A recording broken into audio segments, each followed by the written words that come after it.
Vai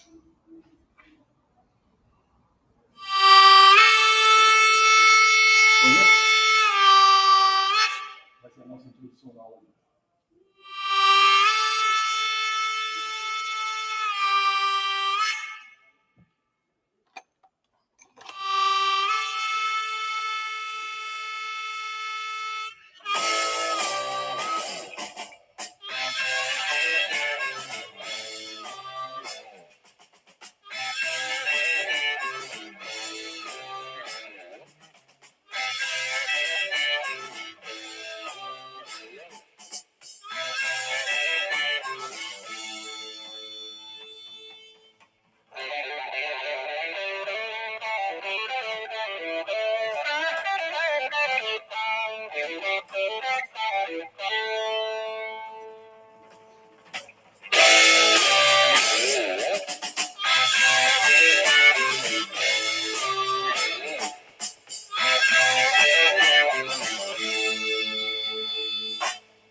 Bom, turma, bom dia. Como vocês já devem ter percebido, a nossa música de introdução, a nossa banda homenageada hoje é Black Sabbath, né? Para quem não sabe, segundo os historiadores da música, esse disco, a capa está aqui, é o Black Sabbath, é o primeiro disco deles, foi lançado em 1970. Nossa, eu tinha 4 anos. E ele foi lançado, aí a gente não sabe se isso foi de propósito ou não, ele foi lançado numa sexta-feira 13. Né? Então o Black Sabbath sempre teve, ao longo da história dele, assim, uma história meio macabra, coisas assim envolvendo magia. O tema era diferenciado, mas esse disco tem uma importância significativa, porque dizem os historiadores, foi desse disco que eles consideram o nascimento do heavy metal, pela guitarra do Tony Iommi. Então o jeito que ele toca a guitarra, o estilo dele definiu o que seria o nascimento do heavy metal. É esse disco, Black Sabbath. Então a gente homenageia hoje Black Sabbath, que é uma super banda, né? Então basta ver o que o Ozzy fez na vida depois, o Tony Iommi e muitos outros. Então nossa homenagem hoje, já que a nossa ideia é que o rock não morra, então a nossa homenagem hoje é o Black Sabbath. Todo mundo já ouviu falar de Black Sabbath, né? Todo mundo já escutou alguma música deles, alguma coisa. Então Black Sabbath merece todas as nossas homenagens hoje. Se vocês puderem, quem gosta de música, procura pelo menos escutar os 4 primeiros discos do Black Sabbath. Todas essas grandes bandas de rock, de uma forma geral, elas têm sempre mudanças ao longo do tempo. Mas a fase inicial dessas bandas é sempre muito icônica. Então, os primeiros 4 discos do Black Sabbath são verdadeiras obras-primas. Realmente merecem ser escutados. Depois eles foram mudando ao longo do tempo, o Ozzy saiu, vieram outros vocalistas, o Dio, até o Ian Gillan cantou uma época no Black Sabbath, mas essa fase dos 4 discos iniciais do Black Sabbath são verdadeiras obras-primas, vale a pena. Mas como a gente não pode ficar falando de música a aula inteira, seria muito legal, né? Mas o nosso tema de hoje nós vamos falar de floculação. Então, eu vou procurar refazer com vocês algumas coisas que nós fizemos nas aulas passadas. Eu trouxe aqui o nosso conjuntinho, de modo que a gente consiga simular o processo de tratamento. Então, onde é que nós estamos no nosso contexto? Onde é que nós estamos? Vamos desenhar de novo um fluxograma de uma estação de tratamento de água, vamos focar onde que nós vamos pegar hoje. Então, o nosso fluxograma, basicamente, o que é? Nós temos lá a nossa água bruta. Nunca é demais a gente reescrever de novo esse fluxograma, porque a gente acaba não esquecendo as suas partes constitutivas principais. O que nós vimos? O objetivo principal de uma ETA é clarificar e produzir uma água que seja microbiologicamente segura. Então nós temos uma água bruta, a nossa primeira etapa no processo de tratamento é o processo de coagulação, também conhecido como mistura rápida, E qual é o nosso foco do processo de coagulação? A gente já viu que as partículas coloidais têm carga. Então, dado que as partículas têm carga, eu não consigo agregá-las. Eu quero agregá-las por uma razão óbvia, porque eu quero um floco de maior tamanho físico e maior velocidade de sedimentação.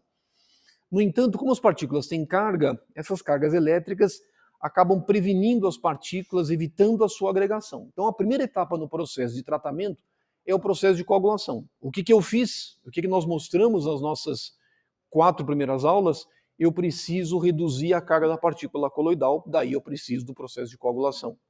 Como é que eu faço a coagulação? Eu adiciono um coagulante, um agente químico, e aí nós vimos que basicamente são sais de ferro, sais de alumínio, eles vão envelopar a partícula coloidal, vão reduzir a sua carga. Na hora em que eu reduzir a carga da partícula coloidal, agora eu consigo agregá-las. E esse processo de agregação eu vou fazer na etapa de floculação, que também é conhecida como mistura lenta. Então, o processo de floculação, também muitas vezes nas ETAs, é conhecido como mistura lenta. Ah, na mistura lenta lá, na mistura lenta cá. Mistura lenta, subentendam, é a floculação. Bom, o que eu vou fazer aqui? Aqui eu vou fazer com que a partícula cresça de tamanho. Ela vai crescer de tamanho. Eu quero, de alguma forma, controlar indiretamente o tamanho do floco, porque eu quero que esse floco aumente de tamanho, para que ele possa ser removido posteriormente. Aonde que eu vou remover? Eu vou remover pelo processo de sedimentação. E normalmente, na grande maioria das ETAs convencionais, nós utilizamos sedimentação gravitacional. Vai ser escopo daqui mais umas 2, 3 aulas. Bom, como o decantador não é 100% eficiente, nós temos uma etapa de filtração que vai fazer o polimento da qualidade da água decantada, ou seja, a água decantada ainda tem partículas, porque o decantador não é 100% eficiente, o filtro vai remover as partículas que o decantador não conseguiu retirar. E aí depois nós temos o tanque de contato, onde nós vamos garantir a eficiência do processo de desinfecção. E aqui nós temos o tanque de contato e posteriormente nós conseguimos gerar a água tratada. Então, dentro do nosso fluxograma, aonde que nós estamos? Nós estamos aqui. O nosso foco agora, em laranja, o nosso foco agora é a gente estudar o processo de floculação. Eu vou evitar de colocar de novo todos os produtos químicos adicionados. A nossa ideia é que a gente consiga dizer, olha, vamos estudar hoje o processo de floculação. E hoje a gente vai tentar estudar os aspectos teóricos principais envolvidos no processo de floculação. A ideia é a gente discutir a teoria. A nossa ideia vai ser tentar nós representarmos novamente o tratamento de águas de abastecimento por meio daquele experimento que nós fizemos, só que agora nós vamos ter um outro foco. O nosso foco, quando a gente mostrou isso, a questão de umas 2 aulas atrás, foi mostrar o processo de coagulação. Esse foi o nosso foco. O nosso foco hoje vai ser tentar entender o processo de floculação. E aí, eu vou tentar, mediante esse experimento que a gente vai fazer daqui a pouco, eu vou tentar ir apresentando para vocês todos os parâmetros de projeto que são importantes quando eu dimensiono um sistema de floculação. Então, mediante esse experimento, vocês vão observar algumas coisas, nós vamos discutir algumas coisas, e aí nós vamos colocar todos os parâmetros de projeto que digam, isso é importante, isso é importante, isso é importante, isso é importante. E aí nós vamos guardar isso para que na aula da semana que vem, nas nossas 2 aulas da semana que vem, a gente só faça exercícios sobre o dimensionamento de sistemas de floculação. Então hoje nós vamos discutir um pouco a teoria e aí no final, na nossa aula posterior, a gente vai falar um pouco sobre o layout de estações de tratamento de água. A gente começa a discutir agora o layout das ETAs. E aí a gente vai tentar entender como que essas unidades elas estão posicionadas. Então o nosso foco hoje é a gente falar sobre o processo de floculação, o aspecto teórico. Essencialmente, o que eu estou buscando? Eu estou buscando isso aqui. Vamos apagar um pouquinho aqui. Eu estou buscando isso aqui. O que nós temos na essência? Ora, a nossa água bruta, nós temos partículas. muitas partículas que têm carga negativa. 99,99% das partículas presentes na nossa água bruta, as partículas têm carga negativa. Então nós temos aqui a nossa água bruta. O que vai acontecer? Qual é a primeira etapa no processo de coagulação? A primeira etapa é o processo de coagulação. O que eu vou fazer? Eu vou lá e coloquei o coagulante. Coloquei o coagulante para justamente tentar reduzir a carga dessa partícula. E a gente viu que em estações de tratamento de água do tipo convencionais, qual que é a essência do processo de coagulação? Eu coloco um sal de alumínio, coloco um sal de ferro, um ou outro, ou até mesmo ambos, né? Muitas vezes algumas etas trabalham até com os dois coagulantes. Isso é chamado nas etas de rabo de galo. E aí a tendência vai ser que este alumínio na forma de hidróxido, esse ferro na forma de hidróxido, ele envelope a partícula coloidal e ao envelopar a partícula coloidal, ela permite esta redução na carga. Então, se a gente desenhar, fazendo de novo, se a gente fizer um breve desenho, se a gente fizer um desenho da distribuição granulométrica da água bruta e da água coagulada, a gente vai ver que essa distribuição granulométrica ela é muito semelhante. Eu vou desenhar aqui. Então, se a gente conseguisse fazer direitinho uma distribuição granulométrica das partículas, vamos colocar aqui frequência relativa e aqui o diâmetro. Se a gente conseguisse fazer isso, na teoria, a água bruta igual à água coagulada. Muito simples, elas são muito próximas. Em tese, não é na coagulação que eu mudo isso. Mas eu não quero isso. Eu quero migrar daqui para alguma coisa assim. Eu quero migrar para alguma coisa assim. Vamos desenhar de outra cor. Eu quero que aconteça isso, na verdade.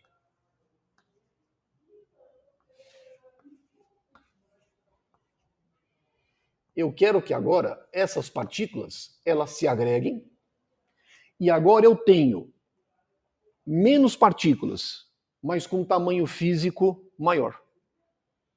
Por que eu quero que essas partículas tenham tamanho físico maior? Porque eu quero separá-las por ação gravitacional. Então, isso aqui é o processo de floculação. Isso aqui é a floculação.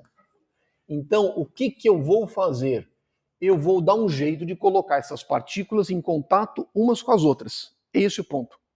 Então, qual que é a definição do processo de floculação? Definição formal. É um processo físico, aonde eu vou, de alguma forma, colocar as partículas em contato umas com as outras, fazendo com que elas se agreguem. Então, essencialmente, é um processo físico. Mas note o seguinte, isso é uma coisa que muita gente até muitas vezes confunde. Isso aqui só acontece porque eu tive anteriormente o processo de coagulação. Porque se eu não conseguir trabalhar, reduzir a carga das partículas coloidais, dificilmente eu vou conseguir fazer isso. Eu não consigo fazer. Então, para que a floculação seja um sucesso, eu preciso necessariamente da etapa de coagulação. E aí o que vai acontecer? Essa distribuição granulométrica, ela vai mudar. Eu vou jogar, na verdade, essa distribuição para cá. Agora sim, eu migrei daqui para cá. Isso aqui é a água, que nós podemos dizer, água floculada. É isso que eu quero. Ou seja, eu quero jogar a minha distribuição para lá. Ou seja, eu quero ter partículas com diâmetro maior. Essencialmente, o que eu vou ter? Eu vou ter menos partículas, mas com uma dimensão física maior. E aí nós vamos ver daqui a algumas aulas que a separação dessas partículas por ação gravitacional é função direta do diâmetro. Ela é diretamente proporcional ao diâmetro. Quanto maior, mais rápido ela consegue separar. Agora a questão é a seguinte: como é que eu consigo colocar essas partículas em contato umas com as outras? Aí é o nosso ponto. Nós vamos discutir, eu vou apresentar para vocês alguns modelos que me justificam como é que as partículas elas podem, de alguma forma, ter contato umas com as outras e aí se agregarem. Eu vou apresentar 3. E aí a gente vai discutir esses 3 modelos. E aí vocês vão observar que 2 deles não tem muito sentido para a gente, embora eles existam. Eles existem, são discutidos, só que um deles é o que vai ser relevante para a gente. Um deles é o, sem sombra de dúvida, o mais importante. Então, vamos tentar discutir esses modelos de agregação de partículas coloidais. Então, vamos apresentar aqui teoria, deixa eu colocar aqui no cantinho. Vou colocar aqui mecanismos de agregação. A gente pode chamar dessa forma. Nós vamos tentar discutir o óbvio, mas vamos lá. O primeiro deles tem um nome muito bonito, chama-se floculação pericinética. Eu vou escrever e vou explicar o que é isso. Primeiro mecanismo, floculação pericinética. Pericinética.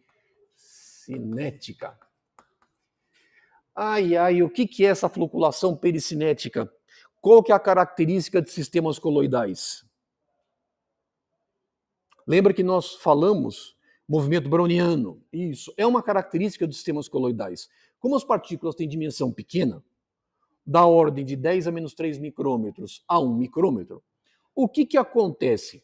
As partículas, por terem dimensão pequena, lógico, não são todas, mas partículas com dimensão pequena, elas são bombardeadas pelas moléculas da água. E ao serem bombardeadas pelas moléculas da água, elas adquirem movimento browniano, que é um movimento errático, um movimento caótico. Mas se as partículas são bombardeadas pelas moléculas da água, elas ficam se chocando umas com as outras, devido a esse movimento errático, e elas podem se chocar. Esse é um mecanismo de transporte. Vamos chamar, talvez o nome mais adequado, ao invés de agregação, é um mecanismo de transporte. Não é exatamente um mecanismo de agregação ainda. Transporte. Então a floculação pericinética, ela essencialmente, ela se deve devido à ocorrência do movimento browniano. Agora, perceba o seguinte, será que esse mecanismo de transporte é significativo para a gente? Vamos pensar. Ele existe, mas ele é significativo? Será que ele é relevante? O que vocês acham?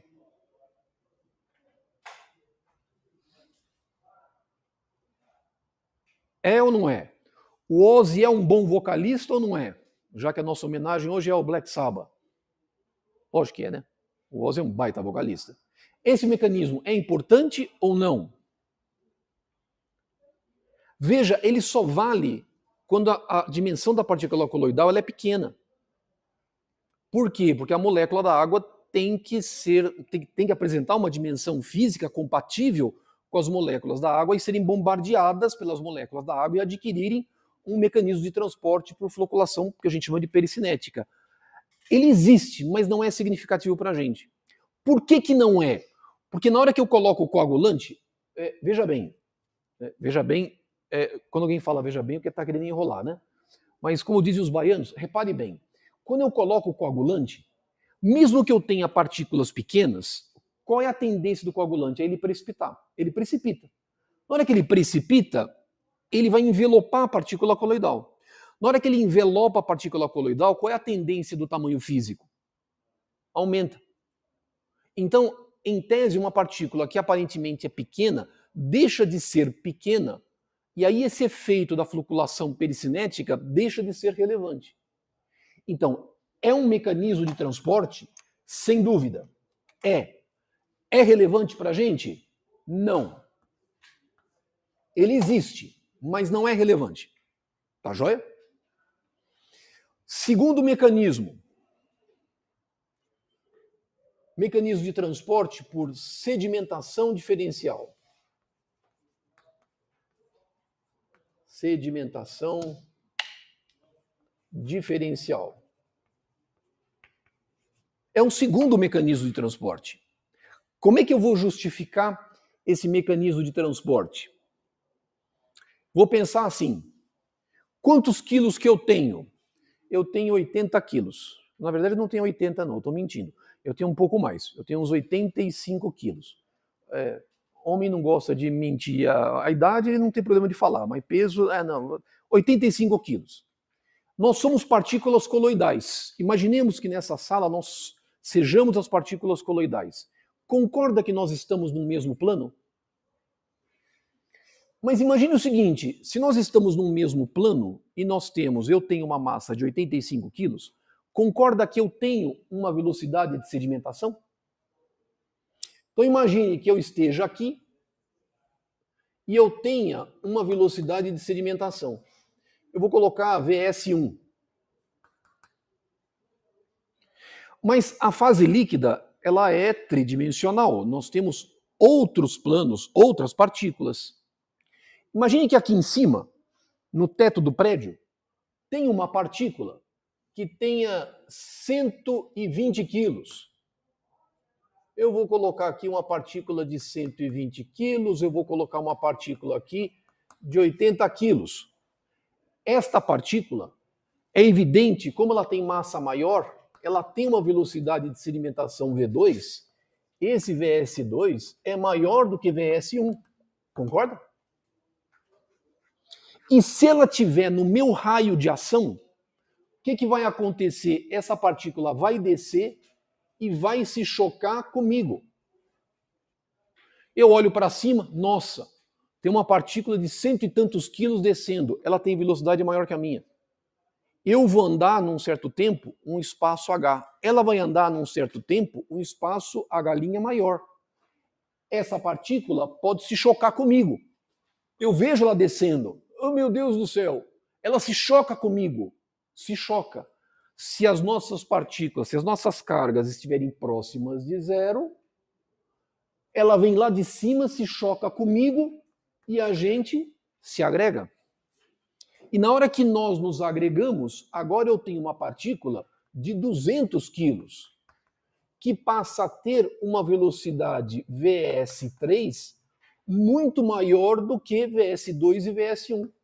VS3 é muito maior do que, não é igual, maior do que VS2, ela é maior. Isso me permite com que, pelo fato das partículas apresentarem velocidades de sedimentação diferentes, isso faz com que as partículas consigam se agregar. Esse mecanismo de transporte a gente chama de sedimentação diferencial. Ele é significativo para a gente?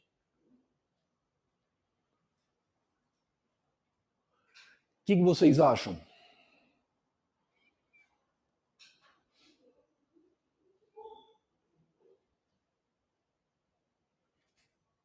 Bom, nós estamos partindo do pressuposto que eu tenha um campo de velocidades igual a zero aqui. Ou seja, todo esse raciocínio que eu fiz, ele é relevante admitindo que o nosso campo de velocidades seja aproximadamente igual a zero. E aí as partículas acabam tendo a liberdade de sedimentarem em queda livre, num fluido em repouso. Mas acontece que os nossos escoamentos, dentro de uma estação de tratamento de água, eles não têm escoamento zero, eles não têm esse comportamento. É um mecanismo de transporte relevante? É, mas ele não é relevante para o processo de floculação. A gente vai ver no processo de sedimentação que esse mecanismo de floculação por sedimentação diferencial é super relevante. Dá origem a um mecanismo de sedimentação floculenta, que a gente vai discutir mais para frente. Mas no processo de floculação, também não. Também não. A sedimentação diferencial, embora seja um mecanismo de transporte, ele não é relevante. Não é relevante. Bom, eu falei que nós íamos falar 3 mecanismos de transporte. Bom, então o terceiro tem que ser um mecanismo relevante.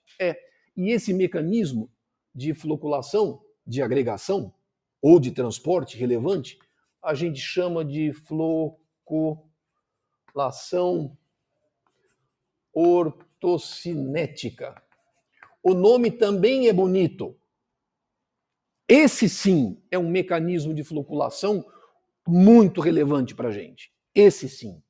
E o que é esta floculação ortocinética? Nós, de uma certa forma, já vimos isso. Lembra? Imaginemos que nós tenhamos um campo de velocidades uniforme. Vamos desenhar aqui os nossos vetores de velocidade. Imaginemos que nós tenhamos um campo de velocidades uniforme. V. Imaginemos que nós tenhamos partículas coloidais distribuídos ao longo deste campo de velocidades. Aqui, aqui, aqui. As partículas vão se chocar? Se o campo de velocidade é uniforme, quanto vale o gradiente de velocidade? G. Ele é um ΔV por um ΔY. Quanto vale o V se o meu gradiente de velocidade for... Se o meu perfil de velocidades for uniforme? Isso aqui vale 0. As partículas vão se chocar? Não. Elas não vão se chocar. Não tem como elas se chocarem. Porque imagine, essa fileira anda para lá com 1 metro por segundo. Essa outra fileira anda com 1 metro por segundo. Essa outra fileira andando com 1 metro por segundo. Vocês vão se chocar? Não. Quem está aqui vai andar com 1 metro por segundo, 1 metro por segundo, 1 metro por segundo. Vocês vão se chocar? Não. Bom, mas não é isso que nós temos. Nossos escoamentos não são escoamentos com distribuição de velocidade uniforme. Não são. Nós temos, de alguma forma, a gente não sabe como, mas a gente tem distribuições de velocidade. Ora bolas. Mas isso aqui a gente já viu. Esta, portanto, floculação, que a gente chama de floculação ortocinética, ela é devido à presença de quê? De G. O que é o G? Gradiente de velocidade.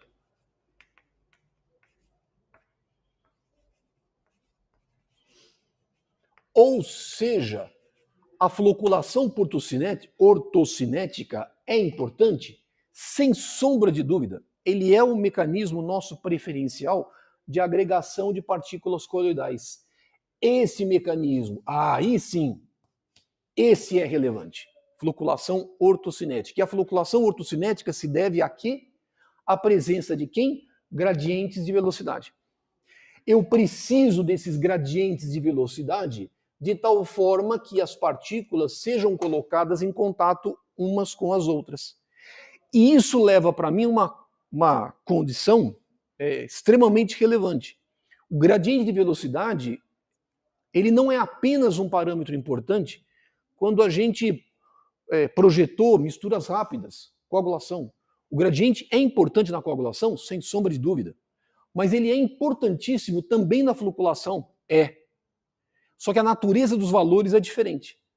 A natureza é muito diferente. Ou seja, como é que eu vou colocar as partículas, então, em contato umas com as outras? Por meio de floculação ortocinética. E o que é a floculação ortocinética? Na verdade, a floculação ortocinética é devido à presença de gradientes de velocidade, que de alguma forma eu vou tentar controlar, de modo que o meu comportamento do processo de floculação seja ótimo. Só que para a gente entender isso, eu vou fazer o seguinte, vamos fazer o nosso experimento, repetir de novo. Lembra? Eu procurei fazer na aula, umas aulas atrás, uma pequena representação do tratamento de água de abastecimento e mostrei para vocês o processo de coagulação. Eu vou fazer a mesma coisa, só que agora eu vou pedir para vocês um olhar muito cuidadoso sobre o processo de floculação, a agregação das partículas. Tá? O que eu vou fazer? Eu tenho aqui uma água bruta. Vou mostrar para que todos possam ver. Eu tenho aqui uma água bruta. Ela tem partículas. Eu vou passar esse frasco e vou pedir para vocês observarem o tamanho dos flocos. Vocês vão observar que são partículas, flocos, não são flocos, são partículas coloidais pequenas. A dimensão delas é pequena. E depois, quando vocês observarem, e aí a gente voltar para cá, quando o frasco voltar para cá, aí nós vamos simular o processo de coagulação, floculação, e aí vocês vão ver a agregação desses flocos. E observando a agregação desses flocos, a gente vai tentar colocar na lousa todos os parâmetros de projeto, todos os parâmetros de projeto que são relevantes. E aí eu vou apresentando esses parâmetros um a um para vocês. Só que para que eu possa apresentá-los, é importante que fisicamente vocês observem como que o processo de floculação se processa. E aí, mediante essa observação, fica muito fácil vocês entenderem por que nós adotamos esse valor ou aquele valor, isso, etc. Tá bom? Então, eu vou passar para vocês darem uma olhada. Ó, deem uma olhadinha. Pode chacoalhar o frasco sem problema nenhum. Isso pode mexer à vontade. Chacoalha bem, dá uma olhada. E aí fica fácil a gente fazer essa nossa simulação. Pessoal, por hora, alguma dúvida? Vamos ver se eu não esqueci nada. Vamos ver se eu não esqueci nada. Bom, conforme eu tinha comentado com vocês, o nosso parâmetro de projeto é o gradiente de velocidade. Ele vai mudar a forma de cálculo do que nós vimos para a mistura rápida? Não. Nosso parâmetro vai continuar sendo gradiente de velocidade. Apenas para que a gente possa relembrar o cálculo, porque as expressões serão as mesmas, os valores serão diferentes. O que nós temos de uma forma geral? Lembra que quando nós apresentamos a mistura rápida, nós falamos que nós poderíamos processar a mistura rápida em etas por meio de misturas rápidas hidráulicas e mecanizadas, ou hidráulicas ou mecanizadas. No processo de floculação, nós temos exatamente a mesma coisa.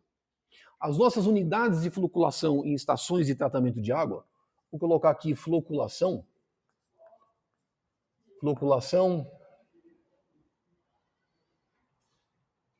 Nós temos dois tipos de floculação que nós podemos utilizar em etas. Floculação, ou muitas vezes também conhecido como mistura lenta. Coagulação, mistura rápida. Floculação, mistura lenta. Hoje vai ficar claro por que a gente chama a floculação de mistura lenta. Mas é porque é uma comparação relativa com o processo de coagulação. Bom, a nossa floculação pode acontecer por meio de dispositivos. Nós podemos ter floculadores mecanizados e nós podemos ter floculadores hidráulicos.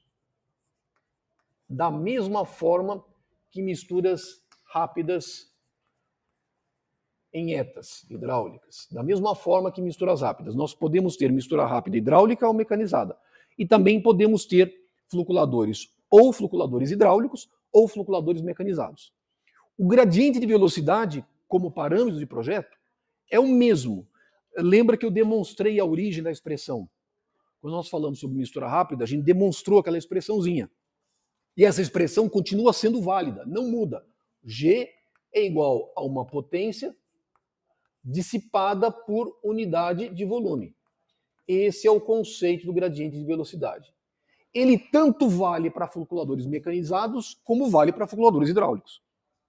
Só que quando nós trabalhamos com floculadores hidráulicos, nós observamos que esta potência dissipada, quando nós falamos de floculadores hidráulicos, a gente comentou que esta potência dissipada, ela vai acontecer à custa de uma perda de carga. Seja mistura rápida hidráulica, seja floculadores hidráulicos, para que eu possa garantir um certo valor de gradiente de velocidade adequado a esse processo de agregação de partículas, quando eu tenho floculadores hidráulicos, eu vou precisar de perda de carga. Muda a expressão de cálculo? Não, não muda. É a mesma. É a mesma coisa. Não muda. A expressão é a mesma que nós vimos anteriormente. Bom, e se eu tiver sistemas mecanizados? Se eu tiver sistemas mecanizados, então, lembrando, né? Aqui nós temos Potência, sistemas hidráulicos. E aqui nós temos a nossa potência com sistemas mecanizados.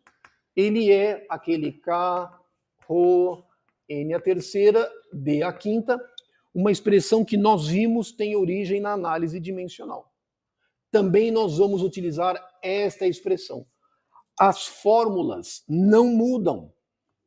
Tem umas pequenas variantes, mas eu vou comentar com vocês na aula da semana que vem, quando a gente for fazer alguns cálculos, alguns exercícios. Mas o conceito é o mesmo, não muda. As fórmulas são as mesmas. O que vai mudar? O que vai mudar é a grandeza dos valores de gradiente de velocidade e algumas outras variáveis que são extremamente relevantes no nosso projeto. Vamos discutir algumas dessas variáveis. Deixa eu voltar aqui. Vamos colocar aqui e vamos simular de novo. Deixa eu ver.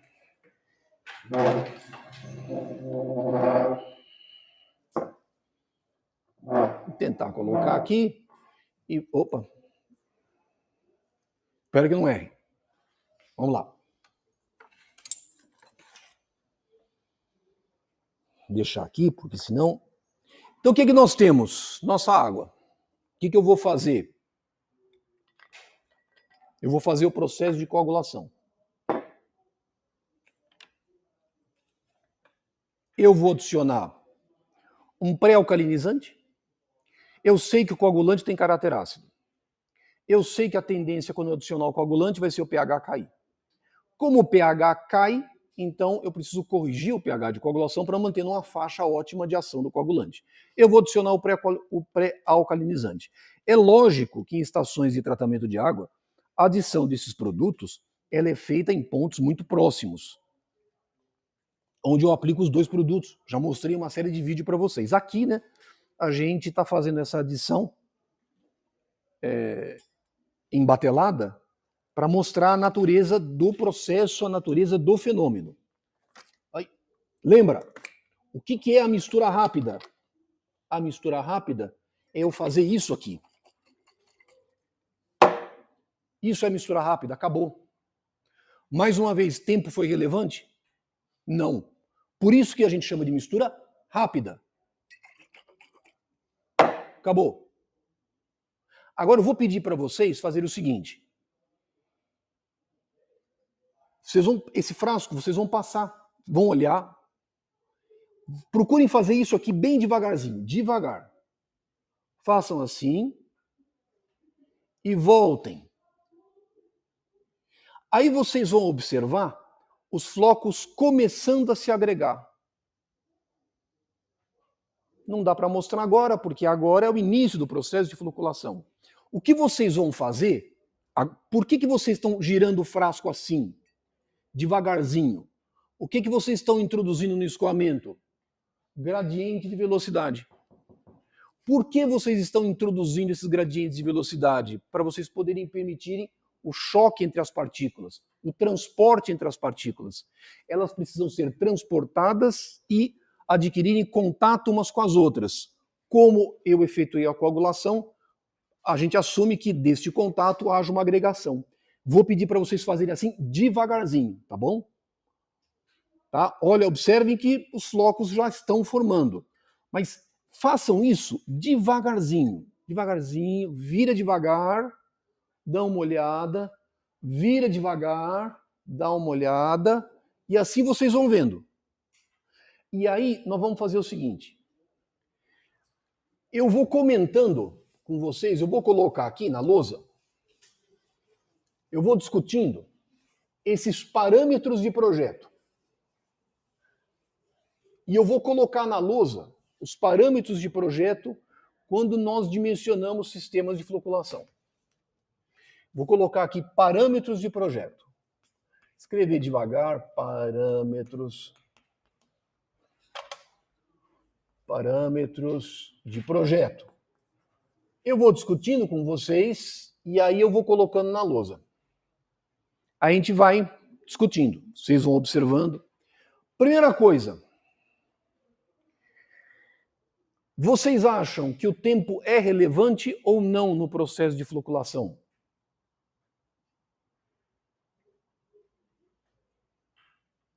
A mistura rápida, o tempo é uma variável importante? Não é, não é.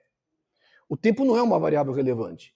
O tempo é da ordem de 1, 2, 3 segundos. A gente viu que misturas rápidas mecanizadas, a gente fixa o tempo de detenção para a gente poder calcular um volume onde a energia vai ser dissipada. Mas o tempo não é, essencialmente, um parâmetro relevante no projeto de mistura rápida. Mas na floculação, não. O tempo é um parâmetro super relevante. É um parâmetro importantíssimo. Por que ele é importantíssimo? Porque eu preciso garantir choque entre essas partículas. Elas precisam se chocar e se agregarem. Então, o tempo de detenção hidráulico é um parâmetro importantíssimo no dimensionamento de sistemas de floculação. Tempo de detenção hidráulico.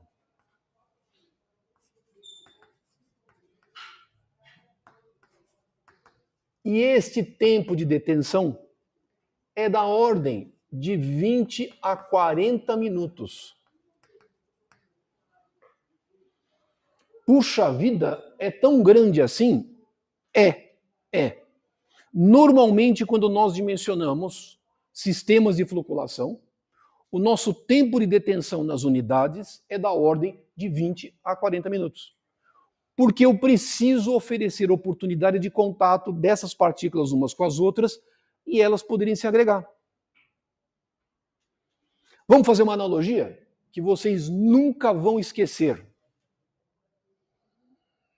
Sexta-feira, o que vocês fazem? Ah, você já viu, né? Sexta-feira, o que vocês fazem? Acabou a aula. E aí? Vocês vão para onde? Todo mundo rapa fora. Vai para onde? Não, pode falar, não tem problema. Sou só ouvidos. Eu sou um túmulo, podem falar. Tá certo que pode ser um túmulo aberto, mas não tem problema. Eu sou um túmulo. Ora, todo mundo sai da poli e vai para onde? Quer ir para balada. Tá certo? Eu não sei como é que é a balada hoje em dia, mas quer ir para algum lugar, quer ir para balada. Concorda? Você sai da poli e vai para balada? Você sai do campus, sai da USP e vai para balada?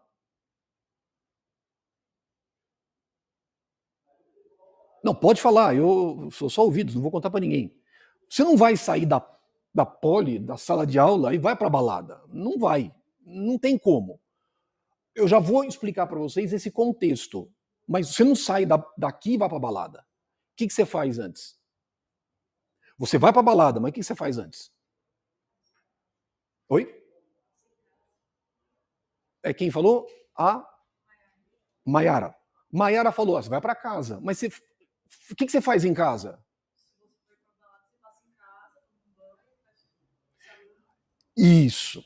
O que a Maiara disse? Não, se você for para balada, eu primeiro passo em casa, eu tomo um banho,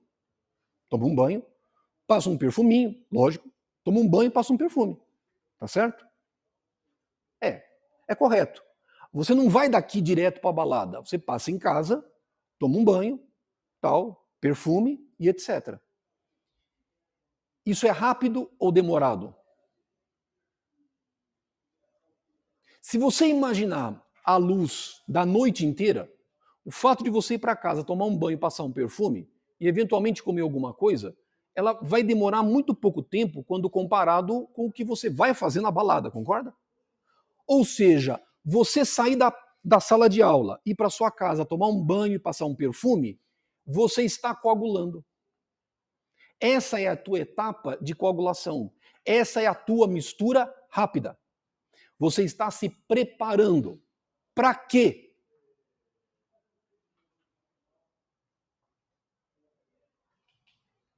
Você está preparado. Tomou um banho e colocou um perfume.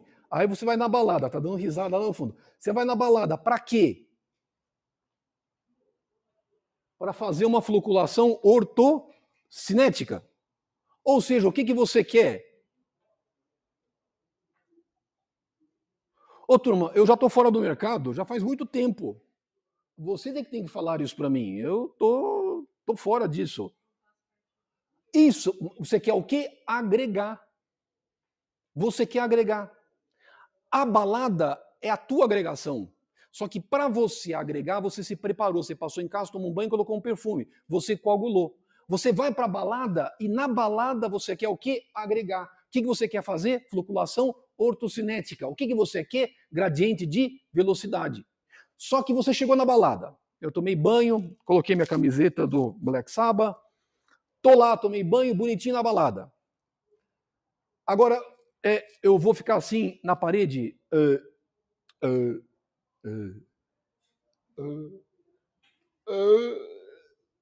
Vou conseguir agregar com alguém?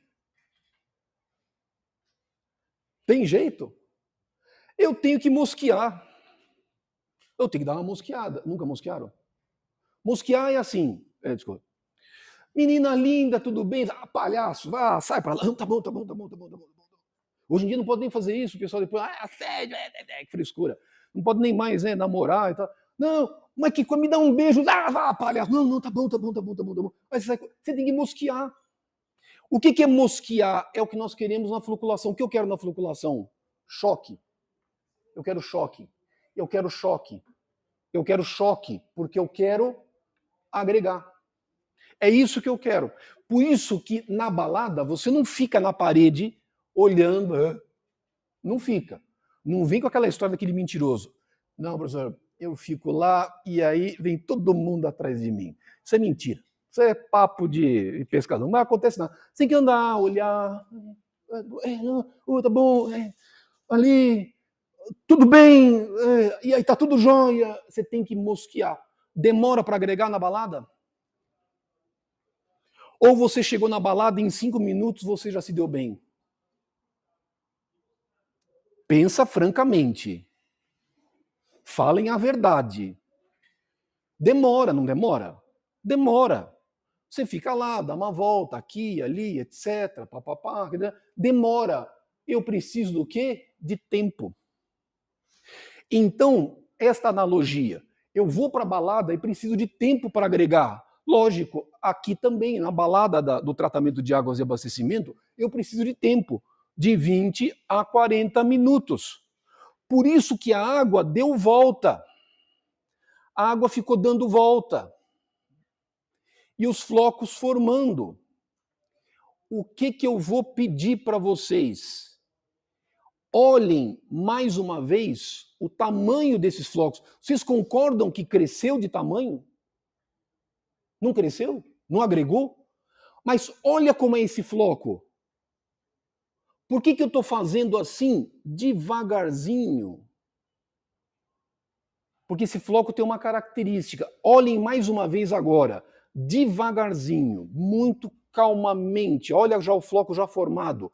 Eu preciso de tempo? Preciso. E eu preciso do quê para que eu possa agregar?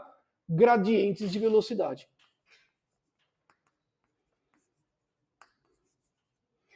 Eu preciso de gradientes de velocidade. Quanto de gradiente de velocidade? Eu preciso de gradientes de velocidade da mesma ordem de grandeza do que a mistura rápida? Não.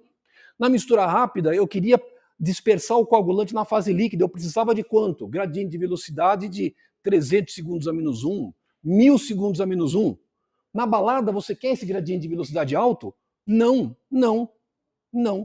Como é que você consegue, na balada, gradiente de velocidade alto? E eu vou perguntar se agrega ou não. O fato de eu estar mosqueando na balada significa que eu estou tentando me agregar, tá certo? Pode ser que dê certo, pode ser que não. Mas eu preciso de um gradiente de velocidade razoável. Ele não pode ser 0, mas não pode ser 1000. Os nossos gradientes de velocidade em mistura lenta, no dimensionamento de sistemas de floculação, os nossos gradientes de velocidade variam de 80, vamos colocar, de 100 segundos a menos 1 a 20 segundos a menos 1. São menores. O que acontece quando o gradiente de velocidade é alto? Vamos dar um exemplo na balada do que é um gradiente de velocidade alto. Eu vou para a balada. E aí eu sou muito tímido. A minha tendência é ficar encostado na parede. Mas, não, se eu quero me agregar, eu tenho que dar um jeito de agregar e vou dar um jeito. Como é que eu entro na balada com gradiente de velocidade estupidamente alto? Ó, você sabe. Pode falar. Como é que você entra com gradiente alto? Pode falar. Qual o seu nome? O Douglas. Douglas, você é o cara. O que o Douglas disse? Álcool. Aí você entra com gradiente alto. É verdade. Você vai dizer, puxa, vou tomar um goró. Eu vou tomar um goró e aí eu vou entrar com gradiente alto. Não, você entra com gradiente alto? Entra. Agora, vou perguntar para as damas, o que é que mulher odeia? Mulher odeia. O que é que mulher odeia? Seu nome. O que mulher odeia? Tem raiva. Vai na balada, puta, nossa, que cara chato. O que mulher não gosta na balada? Não gosta de gente bêbada, não é verdade? Chega os caras bêbados encostando e fala, puta, que palhaço, sai fora. Entendeu? Vá ficar na sarjeta. Mulher odeia gente bêbada. É lógico, fica lá um cara chato, bêbado. Isso é um exemplo de alguém entrar na balada com gradiente alto. Vai agregar? Não. Por isso que eu não posso ter um gradiente alto na balada. Não posso ter. Não posso ter. Por quê? Porque o gradiente alto é prejudicial ao processo de floculação, da mesma forma que você entrar na balada com gradiente alto. Perceberam? Outro ponto. Entrei na balada, bonitinho, certinho, coagulei, fui em casa, tomei banho, fiz tudo bonitinho, tudo direitinho, tá tudo legal. Fui na balada com um gradiente adequado, fui educado, cavalheiro, não fiz nenhuma bobagem. Se bem que muitas vezes a gente faz umas bobagens, o pessoal dá tanta risada, outra vez, mais uma vez, o pessoal dá risada. Bom, no fundo, o que eu quero fazer na balada? Agregar. A agregação aconteceu. Isso é muito importante. A agregação aconteceu, deu certo, agreguei. Deu certinho, agreguei. O que você faz?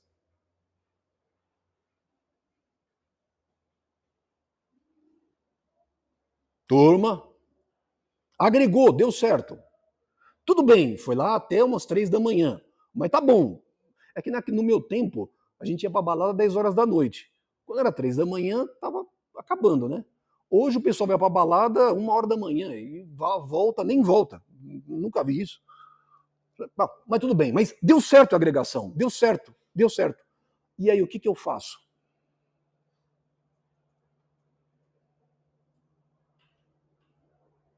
Pode falar.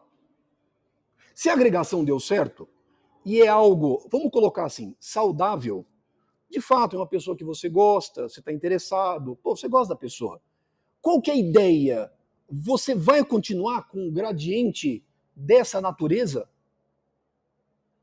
Agregou. O que acontece com o gradiente de velocidade? Diminui. Por que a tendência do gradiente é diminuir? Porque se você tiver com o teu par na balada com um gradiente mais alto, a tendência vai ser a sua mina arrumar coisa melhor, te dar um pé no traseiro e falar, sai, arrumei outro, e tchau. Olha a analogia. Se o floco está formado, a ideia é que o gradiente de velocidade abaixe. Por que abaixe? Isso tem tudo a ver com aquele frasco lá que está passando. Porque se vocês perceberem, se vocês perceberem, agora eu vou fazer uma coisa para mostrar. Qual que é a característica desse floco que vocês estão vendo? Ele é extremamente frágil. Uma vez que eu floculei na balada, o meu floco é frágil. Por que é frágil o meu floco? Quando eu digo floco, o par. Porque a tendência é, se a sua mina arrumar alguém melhor, ela te larga e fica com o outro. Mas como é que ela vai arrumar alguém melhor se ela estiver na balada? Então o gradiente tem que diminuir.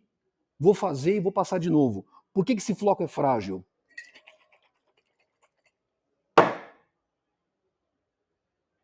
Olha o que aconteceu. Eu coloquei um gradiente alto, não coloquei? Chacoalhei. A floculação Olha o que aconteceu. Quebrou tudo. Todos os flocos romperam. Todos. Todos eles romperam. Por que eles romperam? Porque esse floco é extremamente frágil. Ele é formado pela partícula coloidal e mais aquele coagulante hidróxido metálico precipitado. Ele é muito frágil. E é isso que acontece na balada. Lógico, eu estou fazendo uma analogia. Você continuar na balada com o teu par, com um gradiente alto, a tendência é que esse floco se rompa. Então, quando eu dimensiono os sistemas de floculação, esses gradientes de velocidade, eu vou colocar aqui Gs, deixa eu escrever, vai. Gradiente de velocidade, eles são escalonados. Escalonados. De montante para jusante.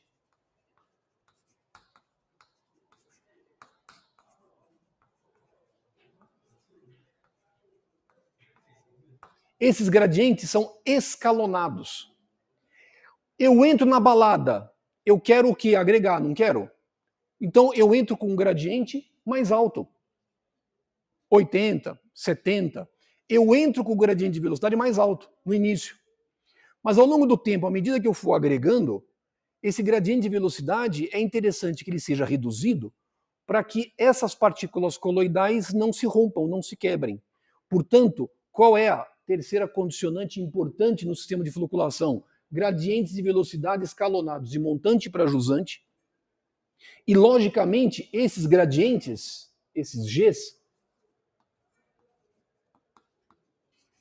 gradientes de velocidade decrescentes. Ou seja, eu começo com um gradiente alto e termino com um gradiente baixo. Olha, eu já estou apresentando, já estou conseguindo mostrar para vocês esses parâmetros de projeto que vão conseguir me guiar no dimensionamento de um sistema de floculação. Tempo é importante? É. Gradiente de velocidade é importante? É. O gradiente é escalonado de montante para jusante? Sim, porque eu quero gradientes maiores no início e menores no fim, portanto, meus gradientes de velocidade decrescentes. O que mais que eu tenho que pensar? Será que tem mais alguma coisa relevante?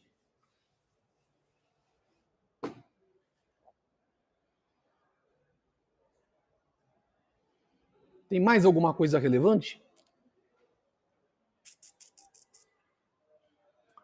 Vocês estão percebendo, viram como destruiu tudo? O fato desta partícula ser frágil, do floco ser frágil, e ele ser submetido à ruptura, ele traz para a gente uma consequência super importante quando a gente projeta uma estação de tratamento de água. Então, olha só o que aconteceu. Quebrou tudo.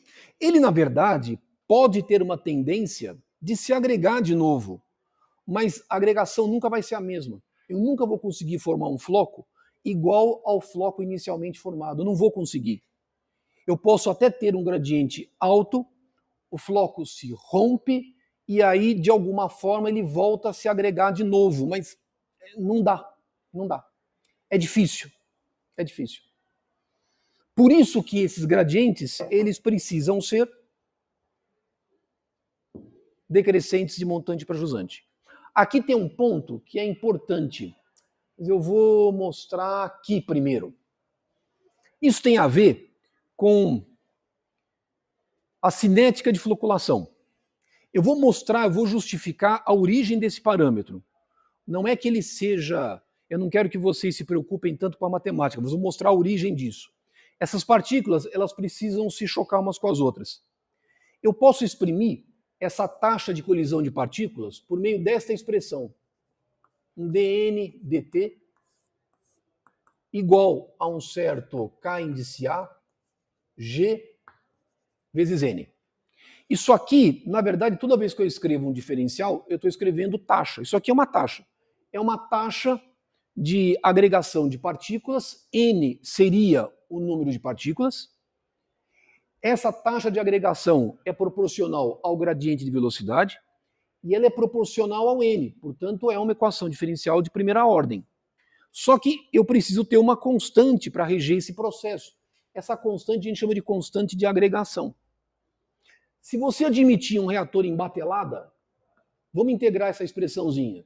Isso aqui vai ser dn sobre n igual a menos k g dt. Se você imaginar um reator em batelada, vamos integrar isso aqui. No tempo zero, eu tenho uma concentração de partículas N0. No tempo t, eu tenho uma concentração de partículas N.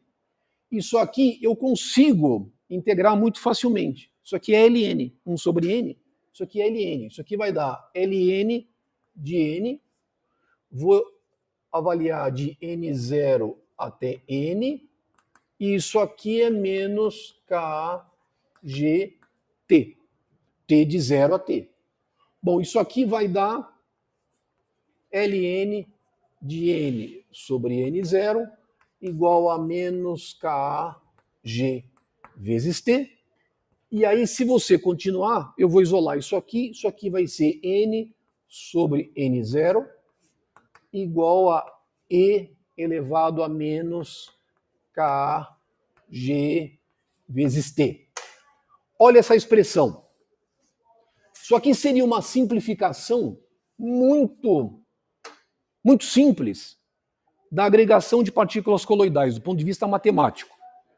Para um reatorzinho em batelada, como é o nosso caso, n sobre n0 é igual a e elevado a menos kg vezes t. Olha que interessante. Imagina que essa constante de agregação é fixa. Imagine que ela seja conhecida e ela é fixa. Esse valor de n sobre n0, ele vai ser atingido por um certo par de valor g vezes t. Concorda? Concorda? Por exemplo, eu quero um n sobre n0 igual a 0,05. Se eu conheço a constante de agregação, para que eu possa atingir esse valor de n sobre n0 igual, por exemplo, a 0,05, eu vou associar um valor de g vezes t. Ou seja, para cada valor de n sobre n0, vai existir um correspondente g vezes t. O que é g? É o gradiente de velocidade. O que é t? É o tempo de floculação. Qual que é a lógica disso? A lógica é que para que eu consiga o mesmo valor de n sobre n0, o que eu posso ter? Eu posso ter um gradiente alto e um tempo pequeno. Ou eu posso ter um gradiente menor e um tempo longo. Então, esse parâmetro g vezes t é um parâmetro para a gente super importante no processo de floculação. Como é que ele é super importante? Eu tenho uma ordem de grandeza dele e eu digo, olha, se eu tiver um sistema de floculação com um valor de g vezes t dentro de um certo valor, isso para mim é muito razoável, é muito adequado. Então, muitas vezes, o que acontece? Eu tenho um tempo de floculação alto, eu posso trabalhar com um gradiente menor. Ou eu posso ter um tempo de floculação mais baixo, e aí, para que eu possa acelerar a agregação de partículas coloidais, eu trabalho com um gradiente de velocidade maior. Então, deixa eu escrever isso aqui, colocando os nossos parâmetros de projeto aqui. O que nós podemos escrever? Esse g vezes t é um parâmetro super importante. Então vamos escrever aqui esse g vezes t. G vezes t. Deixa eu só, para que eu tenha...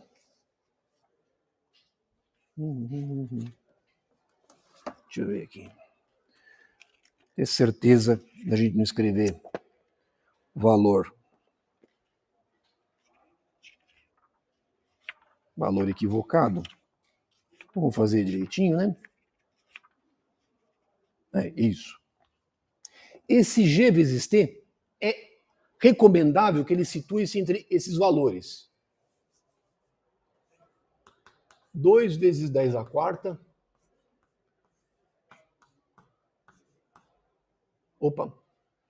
2 ou 3.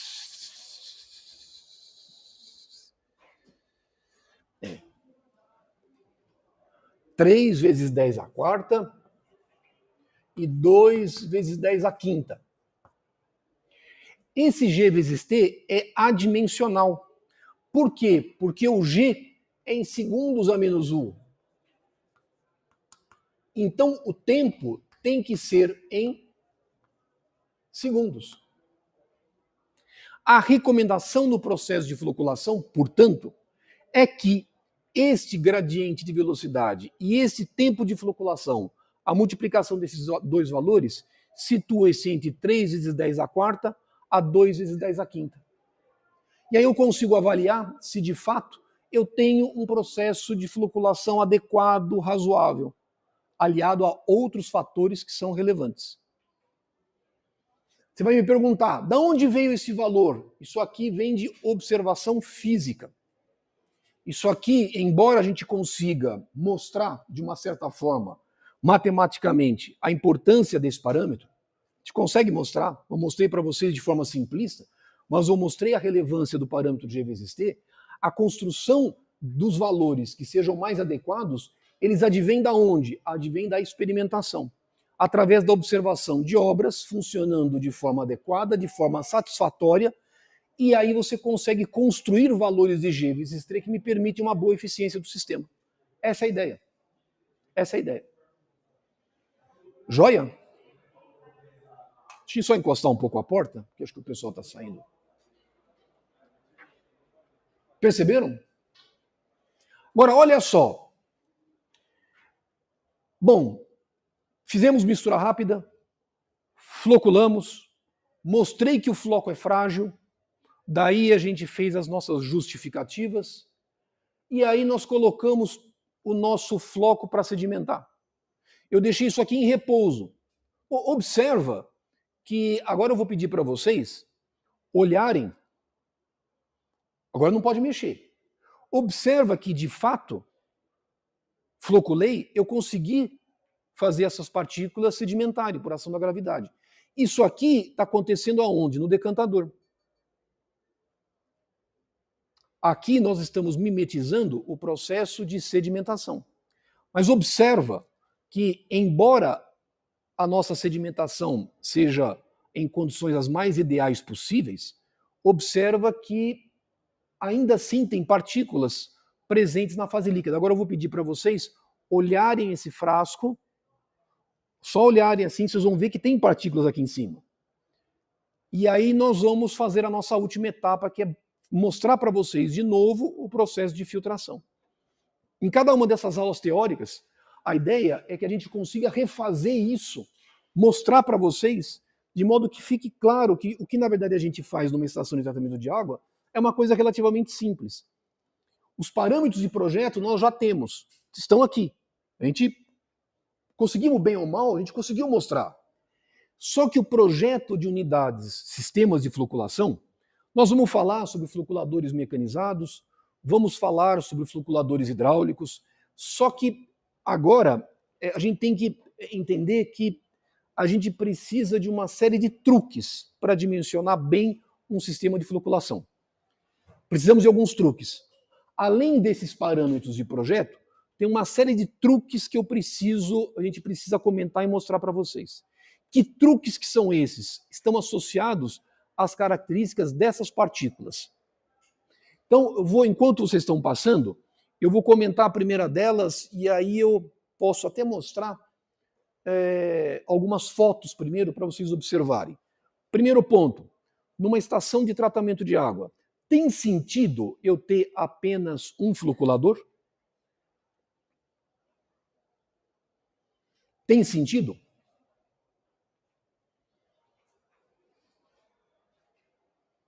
Aonde a água bruta chega na estação? A água bruta chega na mistura rápida.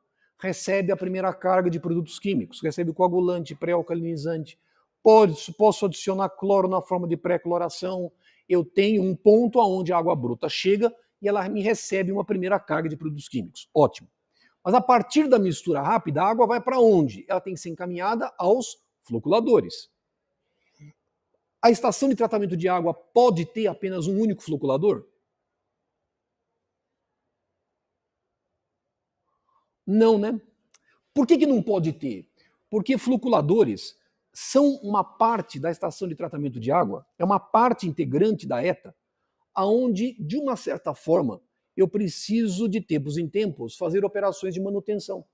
Eu posso precisar parar o floculador, de alguma forma. Eu posso parar. Se eu tenho uma estação de tratamento de água com um floculador só, qual que é a consequência? No dia que eu precisar parar esse floculador, eu tenho que parar a ETA inteira. Isso não tem sentido, não tem lógica. Eu não posso fazer isso. Lembrando que uma estação de tratamento de água trabalha continuamente durante 24 horas por dia, 365 dias no ano. Então eu não posso ter um floculador só. Posso ter 2 floculadores? Bom, 2 é melhor do que 1. Mas qual que é o problema de ter 2 floculadores? Se porventura eu tiver que parar uma unidade, o outro floculador em operação, ele vai ter que ser responsável por 100% da vazão da ETA, o que também não é razoável. Então imagine, eu tenho uma ETA com 100 litros por segundo, tenho 2 floculadores, cada um é 50. Se eu paro um floculador, se eu tiro um floculador fora de operação, o floculador restante em operação vai ter que trabalhar com 100 litros por segundo. A sobrecarga é de 100%. Não tem sentido. Posso trabalhar com 3 floculadores? Não, dependendo da ETA, conforme eu dimensionar, eu posso ter 3, 4 floculadores. Ou seja, normalmente quando eu projeto uma ETA, eu não tenho um floculador só. Eu tenho pelo menos de 3 a 4 floculadores, dependendo do porte da ETA. Eu posso ter mais, posso ter 5, 6 floculadores, 8 floculadores, depende da vazão afluente, depende do tamanho da estação. Ou seja, agora eu começo a pensar no layout da estação. Então eu não posso ter um floculador só, eu posso ter 3, 4, 6 floculadores. Bom, qual que é a outra condição que é importante? Qual que é a condição relevante? Qual é a característica desse floco?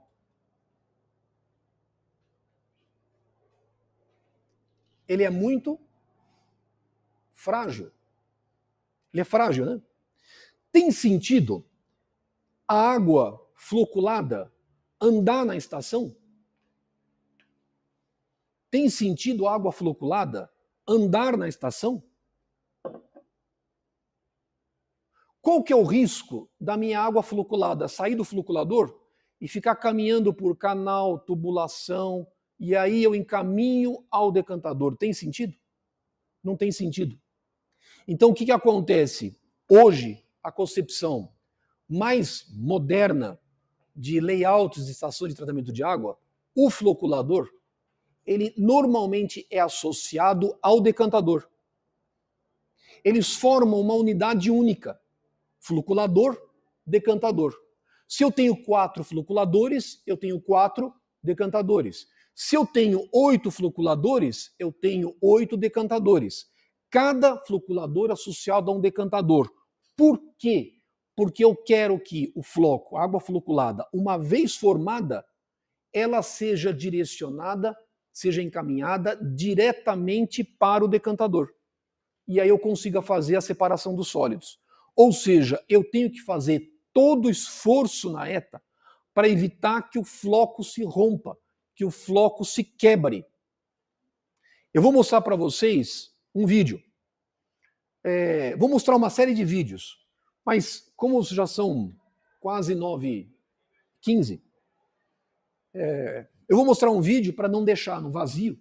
E aí, na próxima aula, sequência, a gente começa a mostrar agora fotos de instalações, obras, arranjos, layouts, de tal forma que a gente consiga depois, com bastante calma, fazer o dimensionamento dessas unidades. E aí, à luz desses parâmetros de projetos que a gente apresentou. Então, deixa eu abaixar aqui.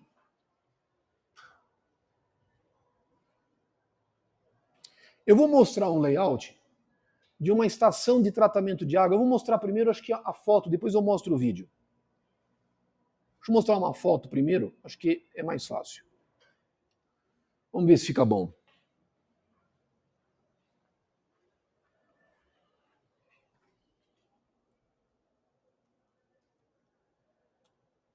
Olha aqui, vamos ver se dá para ver direitinho.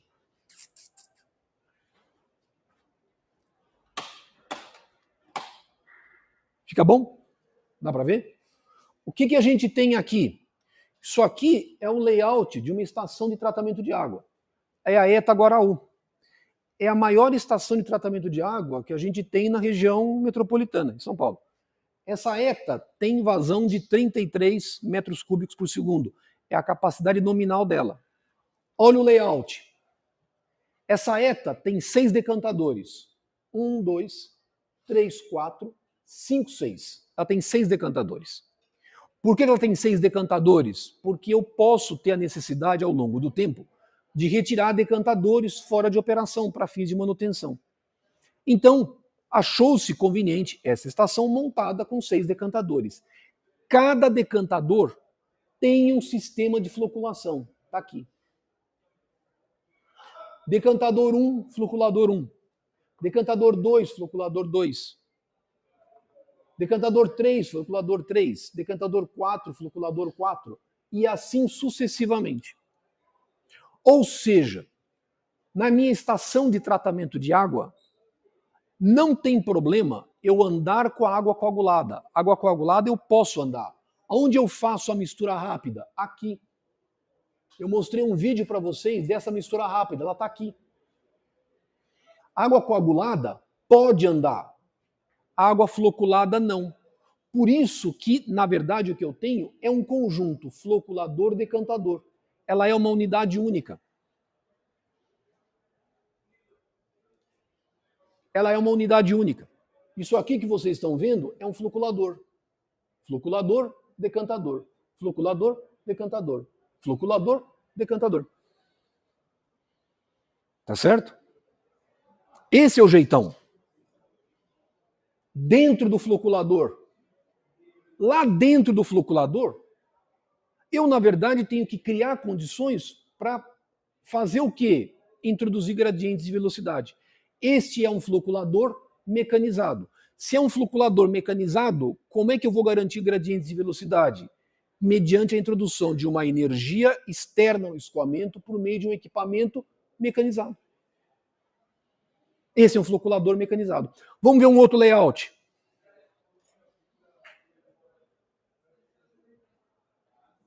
Vamos ver um outro layout.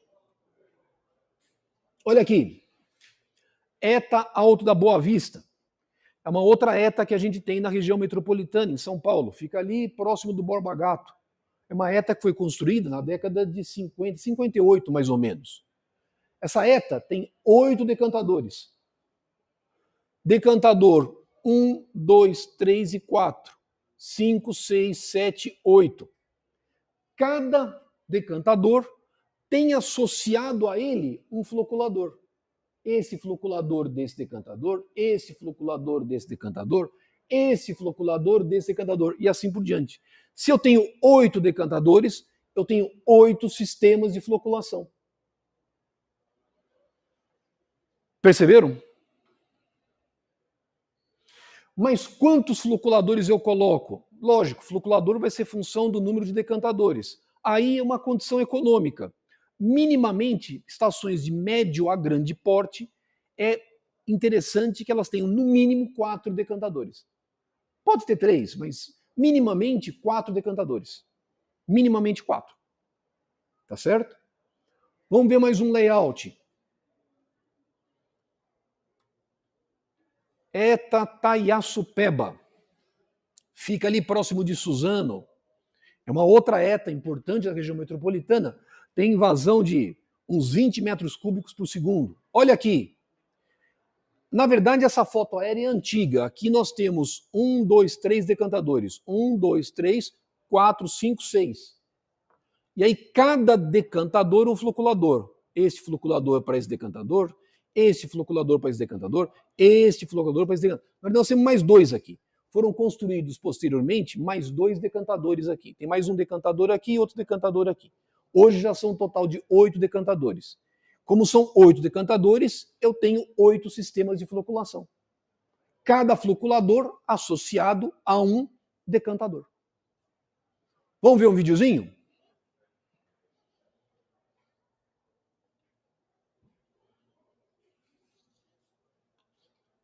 Vamos ver aqui.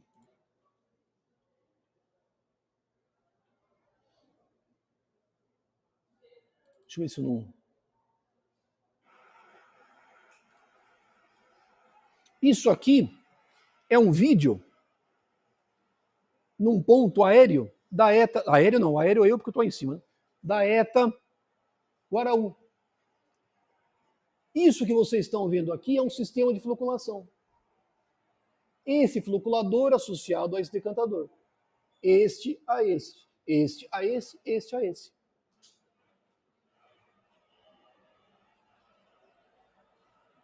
Qual que é o ponto relevante disso? É que, na verdade, uma dimensão comum do decantador, essa dimensão será comum ao floculador. Ou seja, a largura do decantador vai ser uma das dimensões do sistema de floculação. Ou seja, o dimensionamento é feito em conjunto. Quando eu vou fazer um dimensionamento real para valer, eu dimensiono o floculador e o decantador em conjunto. Dimensiono um e acerto o outro. Se eu não gostar, modifico um, modifico o outro. A gente vai vendo isso devagarzinho ao longo desse curso. Não dá para ver isso na semana que vem, porque o nosso objetivo é só a gente dimensionar o floculador. Mas quando a gente for dimensionar a decantadora, vai ficar claro como é que eu faço isso. Vai ficar claro. Perceberam? Dúvidas?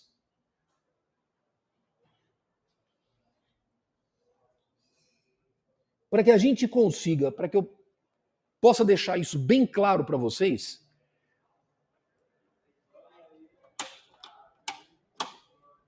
para que eu possa deixar isso bem claro para vocês mesmo, para valer, nós vamos fazer o seguinte. Eu vou deixar isso aqui e aí na próxima aula a gente faz o processo de filtração. Eu vou mostrar depois uns vídeos de um floculador trabalhando, porque muitas vezes é difícil a gente acreditar como é que a partícula consegue flocular, como é que ela consegue se agregar. Eu vou mostrar alguns vídeos de floculadores, agora dentro dos floculadores, floculador trabalhando, algumas obras, de tal forma que a gente consiga ter tudo preparadinho para que nas nossas próximas 2 aulas da semana que vem, a gente consiga fazer os nossos dimensionamentos. Tá bom? Beleza, turma? Nenhuma dúvida? Puxa, passei até um pouquinho demais, são quase 9h20. Tranquilo? Vamos então fazer um intervalinho aí de uns 20 minutos, 20, pouquinho, tomar um café. Voltamos para a gente poder explicitar melhor agora o ponto de vista de obras dos nossos sistemas de floculação. Tá? Lembrando para vocês que o rock não morreu, a nossa homenagem nesta aula é o Black Sabbath. Tá bom? Escutem, apreciem, em especial esse disco, é uma obra-prima, é o primeiro disco deles, é o Black Sabbath. É uma obra-prima. Escutem, divirtam-se, curtam boa música e até daqui a pouquinho, tá bom? Vamos fazer um intervalinho e voltamos.